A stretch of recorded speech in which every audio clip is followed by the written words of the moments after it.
Thank you وارث۔ زبور 113 جی۔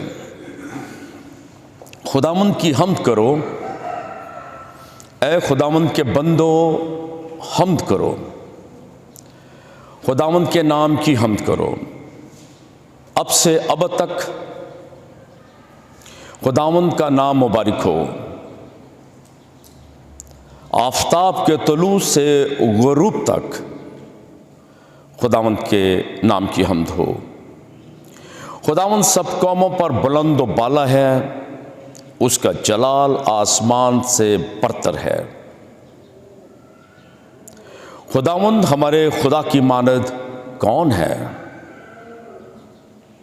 جو عالم بالا پر تخت نشین ہے، جو فروتنی سے آسمان و زمین پر نثر کرتا ہے۔ وہ مسکین کو خاک سے اور محتاج کو مزبلہ پر سے اٹھا لیتا ہے، تاکہ اسے عمرہ کے ساتھ یعنی اپنی قوم کے عمرہ کے ساتھ بٹھائے۔ وہ بانجھ کا گھر بساتا ہے،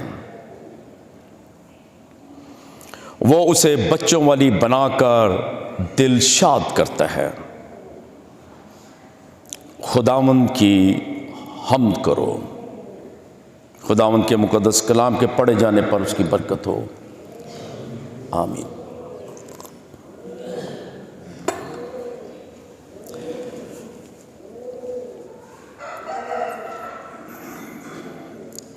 برائے مہربانی تشریف رکھیں تاکہ ہم خداوند کے مقدس کلام کی طرف بہتر طور پر دھیان لگا سکیں۔ آج اس زبور میں سے آیت نمبر 7 پر میں فوکس کروں گا۔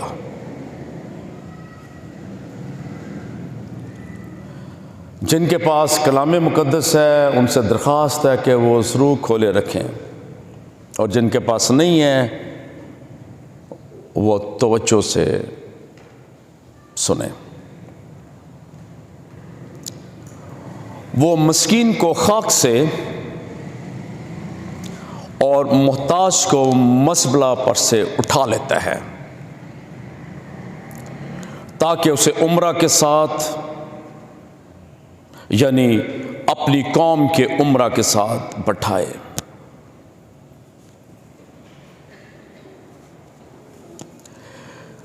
زبور کی اس کتاب میں جس میں 150 زبور ہیں،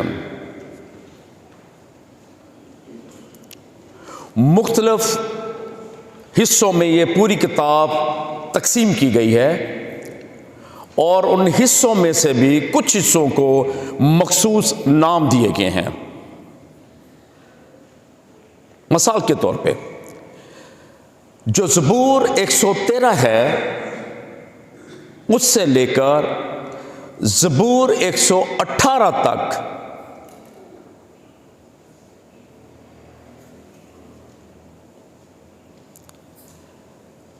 یہ جتنے بھی زبور ہیں، کتنے ہو گئے؟ 13 14 15 16 17 18 6 ہو گئے۔ یہ سارے کے سارے 6 زبور جو ہیں یہ کہلاتے ہیں مصری حمد کے زبور۔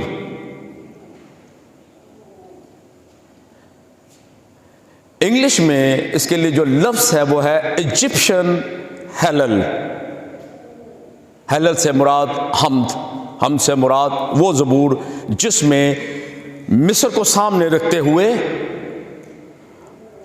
حمد کے زبور تحریر کیے گئے۔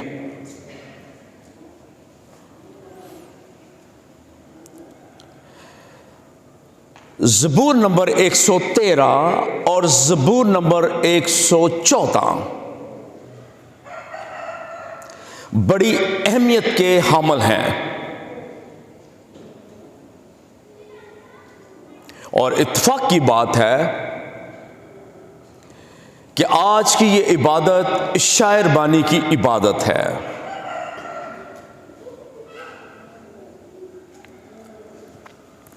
زبور 113 اور زبور 114.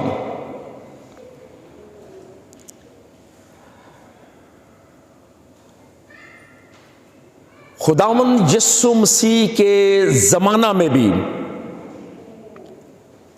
قوم بنی اسرائیل، جسے ہم یہودی کہتے ہیں،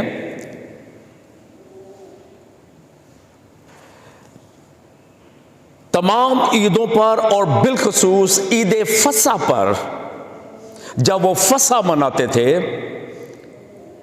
فصح کے شروع سے پہلے یا اس کے درمیان یہ 2 زبور یا پڑھے جاتے تھے یا گائے جاتے تھے.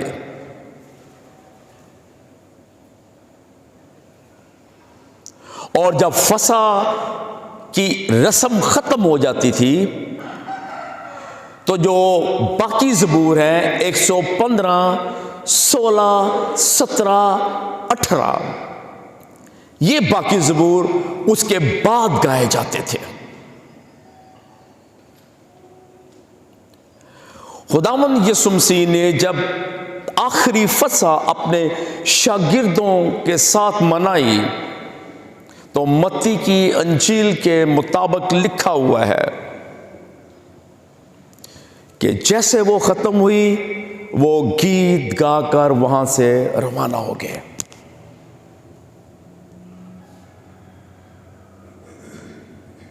ہسٹورینز کے مطابق، بائبل کے اسکالرز کے مطابق، اس بات کو بڑے وثوق سے کہا جاتا ہے کہ اس دن فصح کے بعد جو زبور گائے گئے تھے وہ زبور 115 سے 118 تک کے زبور تھے. یوں ہم دیکھ سکتے ہیں کہ ان زبوروں کی کتنی اہمیت ہے. اس حصے کا آغاز زبور 113 سے ہوتا ہے.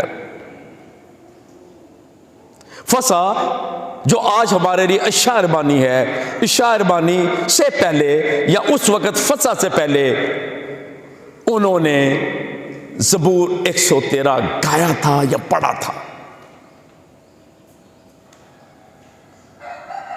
یہ اہم زبور تھے، اس لیے فصح کے دن، فصح کے وقت انہیں گایا جاتا تھا. اور آج اتفاق کی بات ہے کہ آج اشعار بانی ہے، اور آج میں نے اتفاق سے اس زبور کا انتخاب کیا اور اس زبور میں سے جو آیت نمبر 7 ہے اسے میں نے فوکس کرنے کے لیے چنا ہے. وہ مسکین کو خاک سے اور محتاج کو مزبلہ پر سے اٹھا لیتا ہے تاکہ اسے عمرہ کے ساتھ، یعنی اپنی قوم کے عمرہ کے ساتھ بٹھائے. میں اکثر چند سالوں سے اس بات پر بڑا زور دے رہا ہوں کہ ہم جو مسیحی ہیں، ہمارے لیے بہت زیادہ اس بات کی ضرورت ہے کہ ہم اپنے خدا کو زیادہ سے زیادہ اور بہتر سے بہتر طور پر جاننے کی اور سمجھنے کی ضرورت ہے.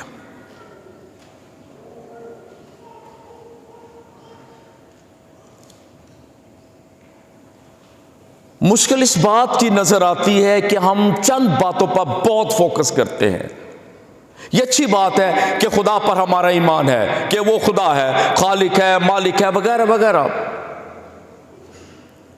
لیکن اس کی ذات کی جو صفات ہیں، اس کے جو کام ہیں، جب تک ہم انہیں نہیں جانیں گے، نہیں سیکھیں گے، اہمیت نہیں دیں گے، ہماری مسیحی زندگی میں نکھار نہیں آ سکتا.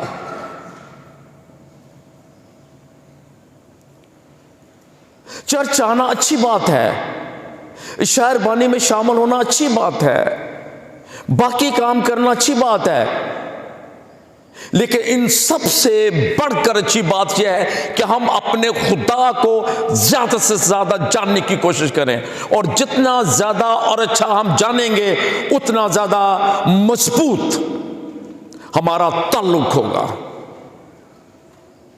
اور جتنا مضبوط تعلق ہوگا اتنی ہی زیادہ ہماری مسیحی زندگی کامیاب مسیحی زندگی ہوگی۔ ورنہ باقی سب کچھ کرنا اچھی بات ہے، لیکن ایک روٹین کا حصہ بن کر رہ جاتی ہے۔ اور میں نے جو دیکھا ہے اس بات میں لوگ بھی خوش ہیں اور ہم جیسے خادم بھی خوش ہیں۔ گرجا بھرنا چاہیے، 2 گرجے ہوں، 3 ہوں، ایک دن میں 4 باتیں ہوں، سو واٹ؟ اگر ہم اپنے خدا کو نہیں جانتے، ہمارا اس سے تعلق نہیں ہے، وہ کون ہے، کیا کرتا ہے، گرجا بھرنے سے کوئی فائدہ نہیں۔ ہاں ایک فائدہ ضرور ہے، چندے پہ چندہ، پھر چندے پہ چندہ، اور کچھ حاصل نہیں ہوتا۔ یہ نہیں کہ چندوں کی ضرورت نہیں ہے، ہدیوں کی ضرورت نہیں ہے، لیکن مقصد صرف یہ نہیں ہے۔ مقصد یہ ہے اگر ہم مسیحی ہیں، اگر ہم چرچ کے ممبر ہیں، اگر ہم چرچ آتے ہیں، ہمارا خدا سے کیا تعلق ہے، اور اگر ہے تو اس کی انڈرسٹینڈنگ کیا ہے، اور اگر کوئی انڈرسٹینڈنگ نہیں ہے، صرف ایمان ہی ایمان ہے، وہ کافی نہیں ہے۔ خدا پہ ایمان تو ان لوگوں کا بھی ہے جو غلط، گندے، خراب، بڑے سے بڑا برا کام، لا قانونیت اور نہ جانے کیا کیا جرم کرتے ہیں، لیکن جب خدا کی بات، ہاں جی ہاں خدا کے نام پہ جناب یہ جھک جائیں گے، کیا فائدہ اس کا؟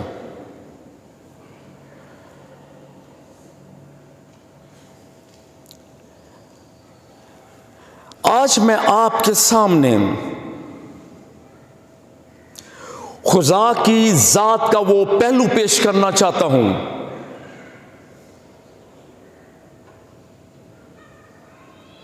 جو ہم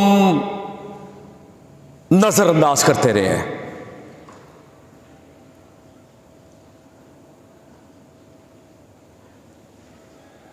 ہم اپنی انسانی فطرت کے مطابق ایک دوسرے کو دیکھا دیکھی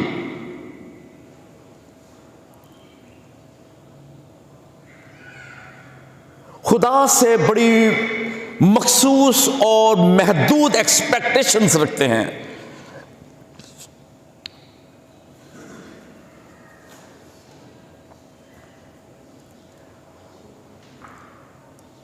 چند ایک خاص باتیں ہوتی ہیں جو ہماری لسٹ پہ ہوتی ہیں، شاپنگ لسٹ میں اور ریکویسٹ لسٹ میں، آپ سب جانتے ہیں وہ کیا ہے، دے دے، یہ دے دے، وہ دے دے، وہ دے دے، یہ دے دے، وہ دے دے، یہ دے دے، وہ دے دے، بس ہماری مسیحی زندگی اس کے گرد گھومتی ہے۔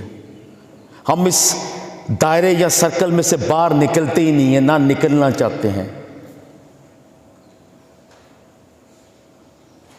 میں آپ کو خدا کی وہ تصویر دکھانا چاہتا ہوں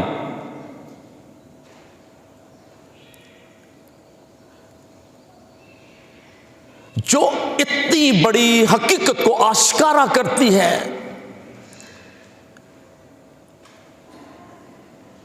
اور جس کا ثبوت ہم سب کی شخصی زندگی میں ملتا ہے، نظر آتا ہے، لیکن احساس نہیں ہوتا کہ یہ سب کیسے ہے۔ اس کی وجہ یہ ہے کہ ہم نے چند چیزوں کو ذہن پہ رکھا ہوا ہے، وہی مانگتے ہیں، وہ مل جاتی ہیں تو بڑے خوش ہیں، نہیں ملتی تو مایوس ہو جاتے ہیں۔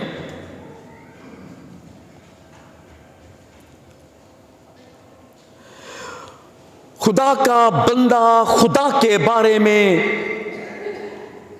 اس حقیقت کو ہمارے سامنے پیش کرتا ہے جسے آپ کو اور مجھے نہ صرف جاننے کی ضرورت ہے بلکہ ذہن نشین کرنے کی ضرورت ہے، تاکہ ہمیں یاد رہے کہ ہم کون ہیں، ہم کون ہیں اور ہمارا خدا ہمارے لیے کیا کرتا ہے، ہمارا خدا نے ہمارے لیے ہماری زندگیوں میں کیا نہیں کیا۔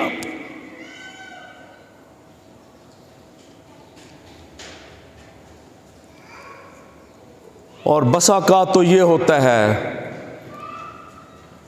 ہم 50% کریڈٹ خدا کو دے دیتے ہیں، 50% کریڈٹ خود لے لیتے ہیں، حساب برابر کر دیتے ہیں۔ اور میں خدا کے اس بندے کا شکر ادا کرتا ہوں جس نے یہ زبور لکھا اور اس میں یہ بیان درج کیا جو کہ 7ویں آیت ہے۔ یہ آیت بتاتی ہے کہ میں کون ہوں۔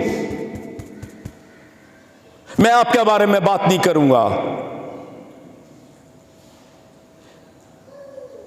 یہ آیت بتاتی ہے بشپ کلیم کون ہے۔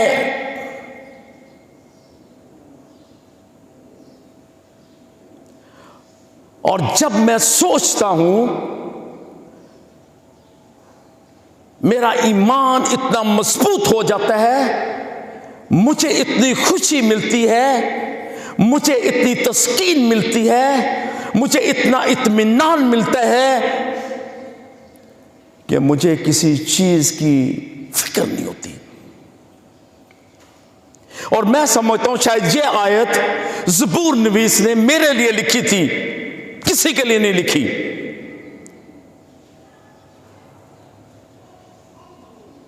جبکہ ہم سب کی خواہش یہی ہوگی۔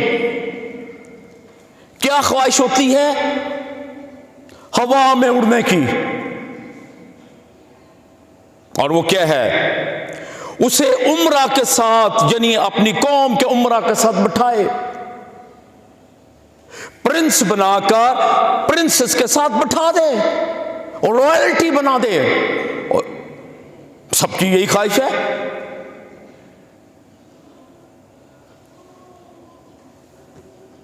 عمرہ بننا چاہتے ہیں، عمرہ کے ساتھ بیٹھنا چاہتے ہیں۔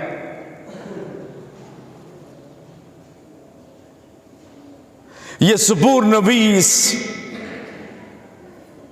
مجھے بتاتا ہے، جب میں پڑھتا ہوں تو یہ مجھ سے ہم کلام ہے، جب میں سوچتا ہوں، میں غور کرتا ہوں تو مجھ سے ہم کلام ہے، جس سے مراد یہ ہے کہ بشپ کلیم کون ہے۔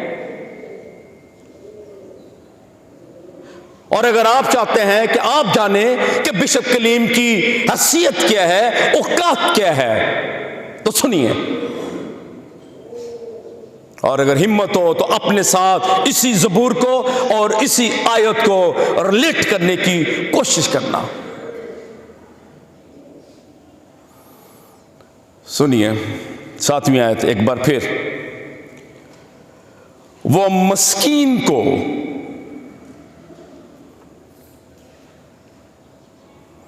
خاک سے اور محتاج کو مزبلہ پر سے اٹھا لیتا ہے۔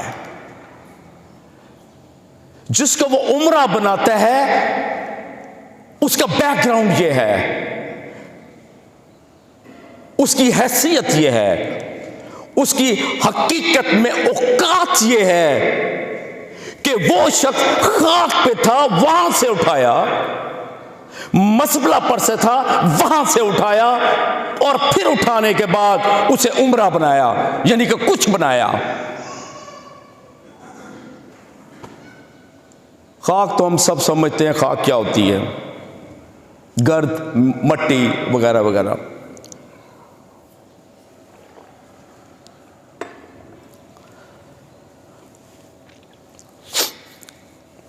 مسکین سے مراد یہ ہے جو غریب ہے، مفلس۔ آپ نے اکثر دیکھا ہوگا سڑک کے کنارے ہر قسم کا جو مانگنے والا ہے وہ بیٹھا ہوتا ہے۔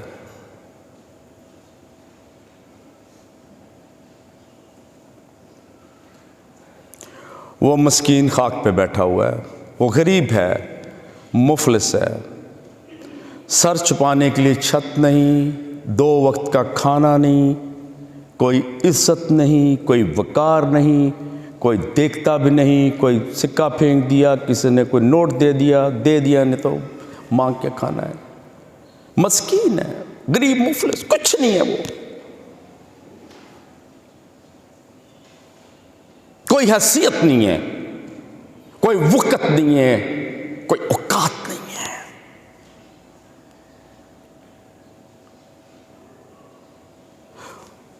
اسے لوگ پیسہ دے دیں گے، رسپیکٹ کوئی نہیں دے گا، اسے پیسہ دے کے کھانا بھی دے دیں گے، عزت کوئی نہیں کرے گا،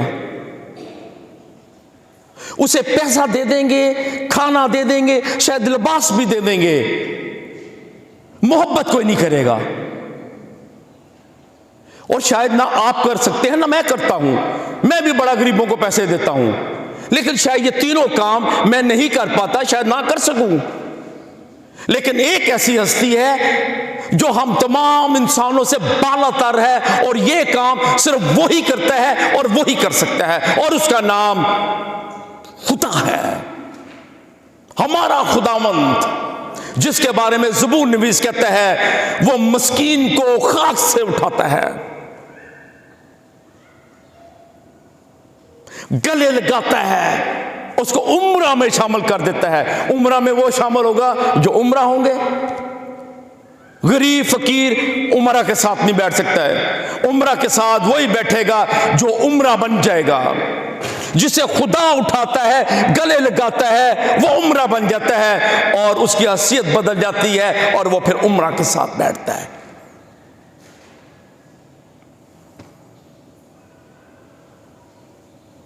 اور محتاج بھی کم و بیش وہی شخص ہے۔ محتاج سے مراد ہے جس کے پاس کچھ بھی نہیں، لیکن جو کوئی بھی مصنف ہو یا شاعر ہو، وہ الفاظوں کے ساتھ کھیلتے ہیں، ایک ہی بات کو مختلف طریقوں سے بیان کرتے ہیں، اپنی وکیبلری کو چینج کرتے ہیں اپنے اصل مقصد کو بیان کرنے کے لیے۔ اور ادھر بھی زبور نویس ایک ہی مقصد کو بیان کر رہا ہے، اور وہ ہے عمرہ بننا۔ کبھی وہ اسے مسکین کہتا ہے جو کہ خاک پہ بیٹھا ہوا ہے، قابل برداشت ہے، لیکن جب وہ یہ کہتا ہے محتاج، ایک ایسا شخص کچھ نہیں اس کے پاس، شاید وہ اس مسکین سے بھی بدتر ہے، بلکہ ہے، وہ خاک پہ نہیں ہے، وہ مزبلہ پر سے اٹھایا گیا۔ مجھے نہیں پتا کہ یہاں بیٹھے ہوئے کتنے لوگ در حقیقت اس کے اصل معنوں سے واقف ہیں کہ مزبلہ ہے کیا۔ مٹی پہ تو کوئی بھی بیٹھ سکتا ہے، ہمارے بچے بھی بیٹھ جاتے ہیں، ہم بھی کہیں پکنک پہ جاتے ہیں، کوئی جگہ نہیں ملی تو بیٹھ گئے، تو اس سے کیا فرق پڑتا ہے؟ لیکن وہ شخص جو مسکین ہے، محتاج ہے، اور وہ مزبلہ پر سے اٹھایا جاتا ہے، یعنی کہ وہ مزبلہ پر بیٹھا ہوا ہے یا وہ ادھر ہی رہتا ہے، اس کی حیثیت ہی یہ ہے۔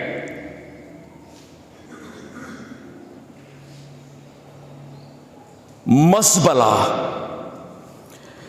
انگلش میں اس کے لیے جو لفظ ہے وہ ہے ڈنگ ہل، ٹھیک ہے جی؟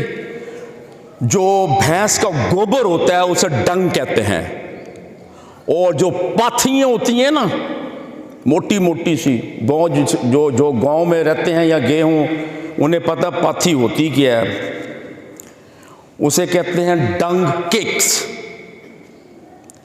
لیکن یہاں پر مزبلہ کے لیے جو لفظ ہے وہ ہے ڈنگ ہل، یعنی کہ گوبر کا ایک بہت بڑا انبار، ایک اونچا بن گیا ہے، پھینک پھینک کے یہ شخص محتاج ادھر بیٹھا ہوا ہے، اسے تو خاک بھی نصیب نہیں ہوئی، اچھی خاک، صاف خاک، وہ گندگی کے ڈھیر پر بیٹھا ہوا ہے، کچرا سمجھ کے پھینک دیا لوگوں نے اسے، وہ مزبلہ پر بیٹھا ہوا ہے اور وہاں سے اٹھایا جاتا ہے۔ اب یہ جو ڈنگ ہل ہے، اس کا اردو میں ترجمہ یہ ہو سکتا ہے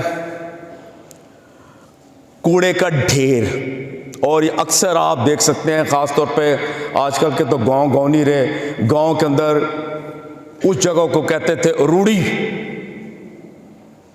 ایک ایسی جگہ جہاں پر پورا گاؤں لا کے اپنا گند پھینک دیتا تھا، ڈمپ کر دیتا تھا. شاید آج کے ہمارے حیدرآباد، کراچی کے، سندھ کے علاقے میں اسے کچرا کنڈی بھی کہتے ہیں. لیکن کچرا کنڈی میں اور دیہات کے روڑی میں، جسے کوڑے کا ڈھیر کہتے ہیں، زمین آسمان کا فرق ہے. وہاں سارا گند ادھر ہوتا ہے، گوبر ہوتا ہے، یہ ہوتا ہے، مردہ بھی مر گیا، کتا مر گیا، بلی مر گیا، ادھر ہی پھینک دی گاؤں کے پاس. اب آپ اندازہ لگائیں کہ ایسی گلیز جگہ جہاں گند ہی گند ہے، وہاں پر وہ شخص بیٹھا ہوا ہے. ایسے شخص کو جس کی کوئی حیثیت نہیں، وقار نہیں، نہ گھر میں، نہ معاشرے میں، نہ کمیونٹی میں، اس نو باڈی، ایک کیڑے کی مانند، وہ بھی کچرے کا کیڑا. ہاں جی، کتنے ہیں جنہوں نے پاتھیاں دیکھی ہیں؟ ذرا ہاتھ کھڑا کریں، میں امتحان لوں آپ لوگوں کا. جی بشر صاحب آپ بھی کھڑا کر دو، آپ نے بھی دیکھی ہے، میں نے بھی دیکھی ہے جب دیہات جاتا تھا. Thank you. گھر والوں کو دیکھتے تھے، وہ پاتھی پوری چولہے میں نہیں جاتی تھی، اکثر اس کو توڑتے تھے پھر ڈالتے تھے، اور جب توڑتے تھے اس کے اندر سے کیڑے بھی نکلتے تھے. اس کیڑے کی کیا حیثیت ہے جو گوبر میں ہے؟ شاید اس انسان کو اس کیڑے سے تشبیہ دی جا رہی ہے جو گوبر کی پاتھی کے اندر پایا جاتا ہے، اور اس کی قسمت میں صرف آگ میں جلنا ہے، مکمل طور پر ختم ہو جائے. ایسے شخص کو خدا وہاں سے اٹھاتا ہے جس کی کوئی قدر نہیں، وقت نہیں، حیثیت نہیں، اور اسے بدل دیتے ہیں، ٹرانسفارم کر دیتے ہیں. کیا ٹرانسفارم کرتا ہے؟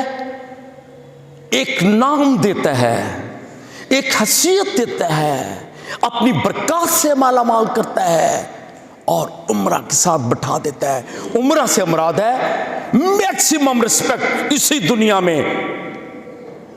گوبر سے اٹھ کر تخت پر. وہ لوگ جو اسے دیکھتے بھی نہیں تھے، آج وہی لوگ اسے دیکھتے ہیں، شاید عزت سے دیکھتے ہیں، شاید سلام بھی کرتے ہوں گے. وہ ہے عمرہ میں شامل ہونا. اتنی بڑی تبدیلی، کہاں گوبر، کہاں ڈھیر، کہاں ڈنگل، کہاں کوڑا، کہاں کرکٹ، کہاں روڑی، اور وہاں سے عمرہ کے درمیان بیٹھنا. ڈیفینیٹلی لباس چینج ہو جائے گا، اٹھنا بیٹھنا چینج ہو جائے گا، کھانا پینا چینج ہو جائے گا، نام چینج ہو جائے گا، حیثیت چینج ہو جائے گی. ہمارا خدا ہم انسانوں کے ساتھ یہ کام کرتا ہے. زبور نویس بتاتا ہے کہ در حقیقت ہماری کوئی حیثیت نہیں ہے، اور اگر ہم کچھ ہیں تو وہ خدا کی محبت، اس کے رحم، اس کے فضل کے وسیلے سے ہیں. کیونکہ کوئی انسان انسان پر رحم نہیں کرتا، کوئی انسان انسان پر ترس نہیں کرتا، کوئی انسان انسان کو گلے لگا کر پیار نہیں کرتا. اگر کوئی کام کرتا ہے تو وہ ہمارا خدا کرتا ہے، جو خاک سے اٹھاتا ہے، مزبلہ سے اٹھاتا ہے اور عمرہ کے ساتھ بٹھا دیتا ہے. ہم نے 4-5 چیزیں رکھی ہیں، گھوم پھر کے وہی مانگتے رہتے ہیں. ہماری حیثیت کیا ہے؟ مزبلہ سے اٹھایا ہوا ایک کیڑا، ایک حقیر انسان. اور خدا ہم جیسے انسانوں کو خاک سے اور مزبلہ سے اٹھا کر عزت بخشتا ہے، نعمتوں سے نوازتا ہے، خوشی دیتا ہے، اطمینان دیتا ہے، حیثیت دیتا ہے، وقار دیتا ہے. عزت دیتا ہے. اور کیا چاہیے؟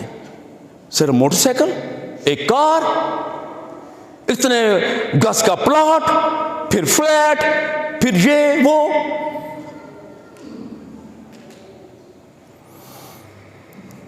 سیلفش ہونے کا بھی کوئی معیار ہوتا ہے. ہمیں تو سیلفش ہونا بھی نہیں آتا. کچھ مانگیں تو کوئی کام کی چیز مانگیں خدا سے، اور جو ملا ہے اسے پرکھیں. ہم تو اس لائق نہیں تھے، ہم کون تھے؟ اور پورا کریڈٹ، پورا جلال خداوند کو جانا چاہیے. وہ مسکین کو خاک سے اور محتاج کو مذبح پر سے اٹھا لیتا ہے تاکہ اسے عمرہ کے ساتھ، یعنی اپنی قوم کے عمرہ کے ساتھ بٹھائے.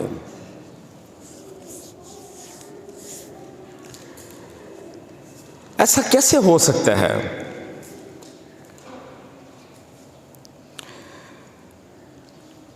میں جب اس زبور کے بارے میں سوچ رہا تھا اور خاص طور پہ اس آیت پر غور کر رہا تھا، مجھ سے یہ گتھی سلجھائی نہیں جا رہی تھی، کیونکہ میں اتنا زیادہ اس آیت پر فوکسڈ تھا. ایسا کیوں ہے؟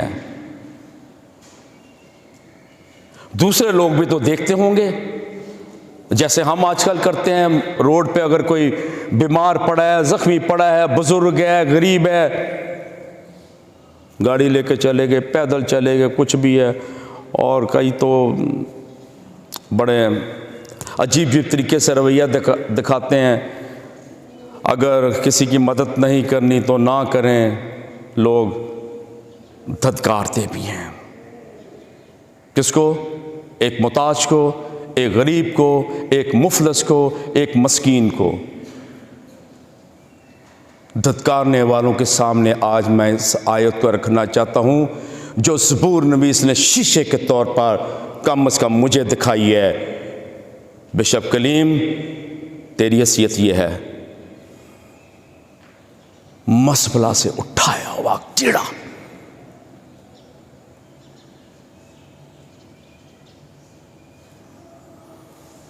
ہمارا خدا کیا کیا کام کرتا ہے. بڑا مشکل تھا میرے لیے اس بات کو سمجھنا کہ خداوند،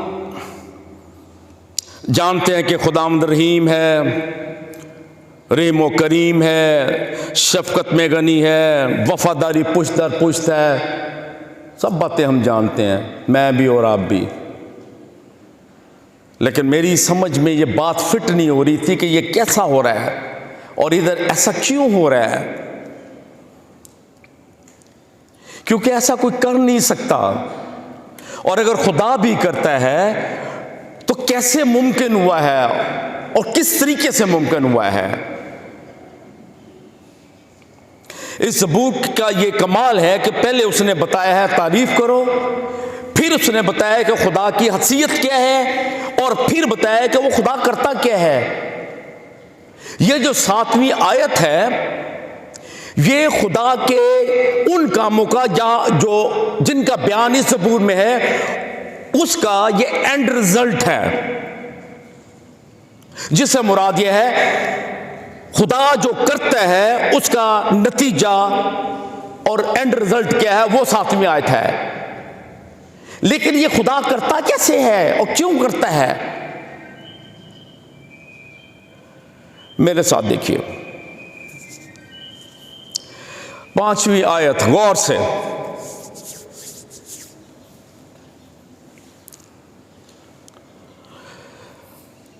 خداوند ہمارے خدا کی مانند کون ہے؟ اس کا کوئی ثانی نہیں. دوسرے لفظوں میں لا ثانی، یونیک، انکمپیئربل. یہ ایک سویپنگ سٹیٹمنٹ ہے، اور میں سمجھتا ہوں کہ زبور نویس نے بالکل صحیح سٹیٹمنٹ دی ہے. ہمارے خداوند خدا کی مانند کون ہے؟ جس سے مراد یہ ہے کہ اس کی مانند اس دنیا میں، اس کائنات میں اور کوئی ایسا معبود ہے نہیں. کیونکہ بے شمار لوگ سمجھتے ہیں وہ خالق ہے، وہ مالک ہے، وہ کنٹرول کرتا ہے، جو میں بھی سمجھتا ہوں اور آپ بھی سمجھتے ہیں. تو کمال کیا ہے؟ مسلمان بھی یہ سمجھتے ہیں، یہودی بھی یہی سمجھتے ہیں، اور ہندو بھی کسی نہ کسی طریقے سے گھوم پھر کے یہی کہتے ہیں کوئی ایک ہستی ہے.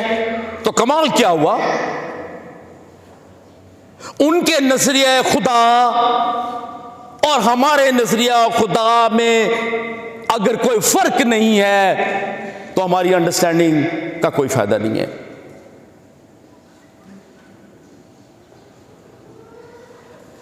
فرق ہے جو اس سویپنگ سٹیٹمنٹ میں ہے کہ اس کی مانند کوئی نہیں ہے.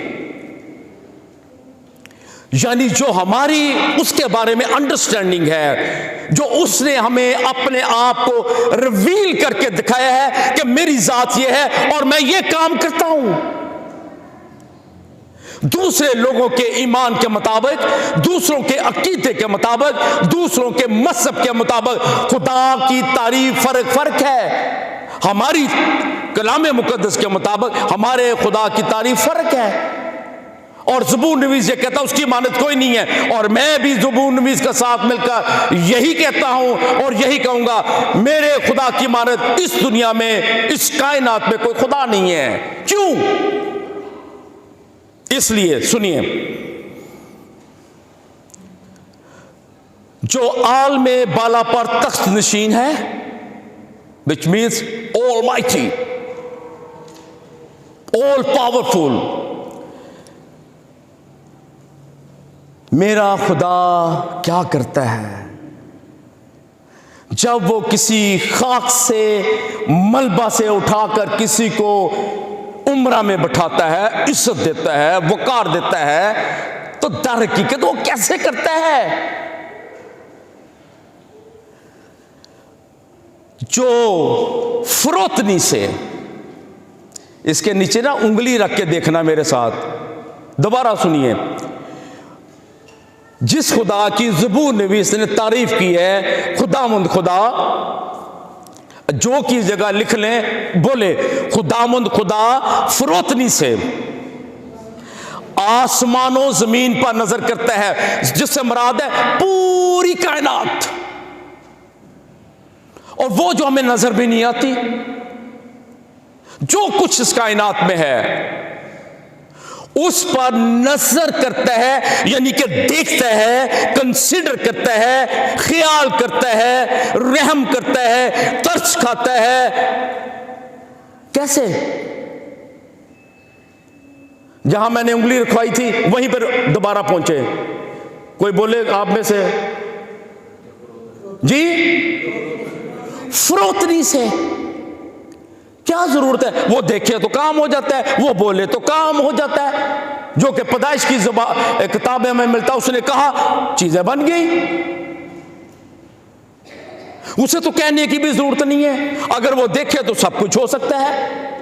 لیکن زبور نویس یہ بات کیوں کہتا ہے کہ ہمارا خداوند خدا جو انکمپیریبل ہے، وہ اپنی مخلوق پر، پوری کائنات پر نظر کرتا ہے. صرف نظر نہیں کرتا، please mark this word, under line کر لیں، یلو ہائی لیٹر سے اسے ہائی لائٹ کر لیں.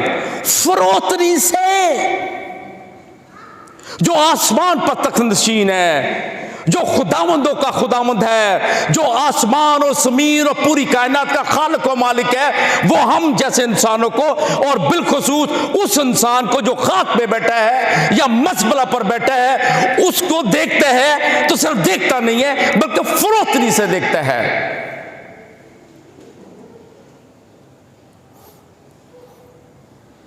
فروتنی سے. کیوں؟ لفظ فروتنی جو ہے یہ فروتن سے نکلا ہے.